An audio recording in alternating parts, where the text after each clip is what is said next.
Taoiseach, if you walk down Henry Street here in Dublin, just outside Dunnes Stores you'll find two plaques.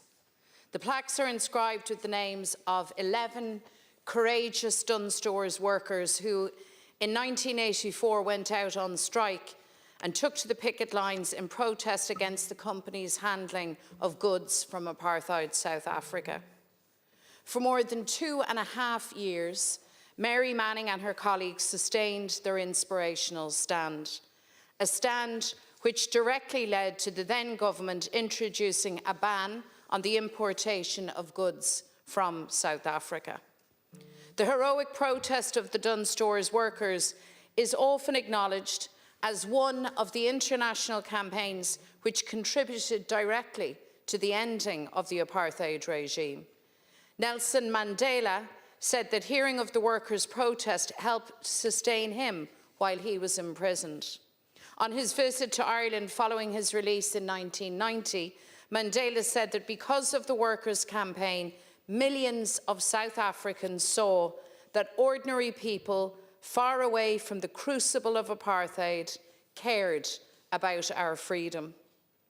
Today, that crucible of apartheid is found in Palestine, in the brutality inflicted on its people by the colonising, occupying, dehumanising, criminal Israeli regime. The crescendo of this cruel apartheid is the genocide perpetrated against the children, the women and the men of Gaza. For 15 months now, the ordinary people of Ireland have stood resolutely and unwaveringly on the side of human rights, of justice and the rule of international law. They have stood up for the Palestinian people. They have marched and called for an end to the genocide, an end to the occupation, an end to Israel's apartheid.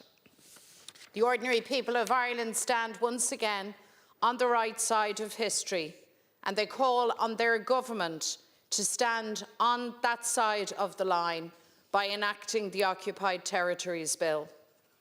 The bill that would ban the trading of goods and services into Ireland from Palestinian lands that have been colonised, occupied and illegally settled by Israel.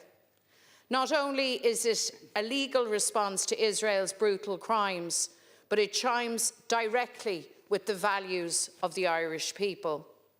So the idea that government would now move to replace the bill with a watered-down version, a counterfeit bill that enfeebles legislation, would represent a stunning betrayal of the Palestinian people. Let's be very clear, Taoiseach. The cradle of Israel's apartheid system and its genocide in Gaza is the impunity gifted to it by the international community for decades.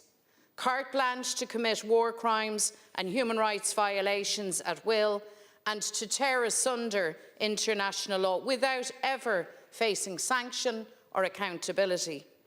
Worse still, words of support and common cause to the genocidal Netanyahu regime, the arming of Israel by the United States, by Britain and by others in Europe is an obscenity. The assertion by US President Donald Trump, the leader of the free world, that the dispossessed, impoverished and brutalised refugee population of Gaza should be permanently exiled to facilitate Israeli occupation, and those wishing to construct a dystopian Riviera, is astounding in its cruelty and demonstrates utter disregard for human rights and international law. The only way to stop Israel is to sanction Israel. Just as Ireland took the lead by sanctioning apartheid South Africa in 1987, it must now take the lead today by sanctioning apartheid, genocidal Israel.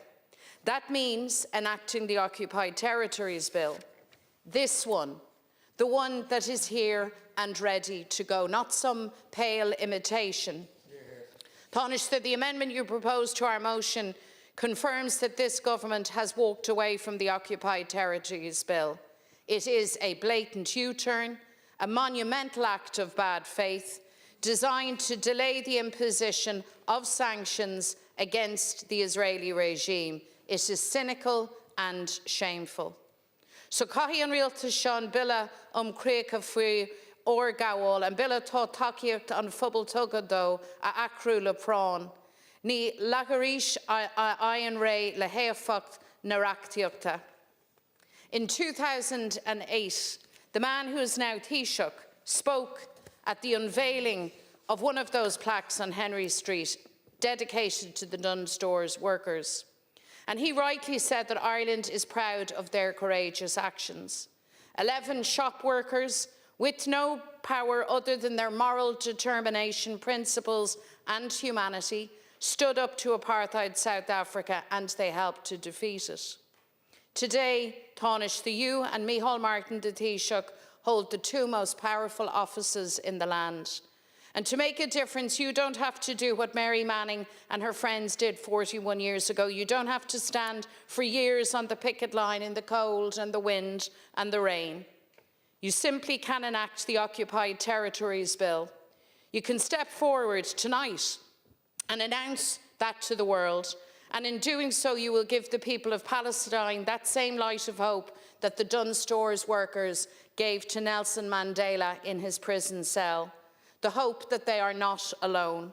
The hope that those who persecute, oppress and slaughter them will be confronted and held to account. The hope that one day the sun will rise on the faces of their children in a time of freedom, of justice, of peace and of nationhood. This hope is contained in the words and the provisions of the Occupied Territories Bill.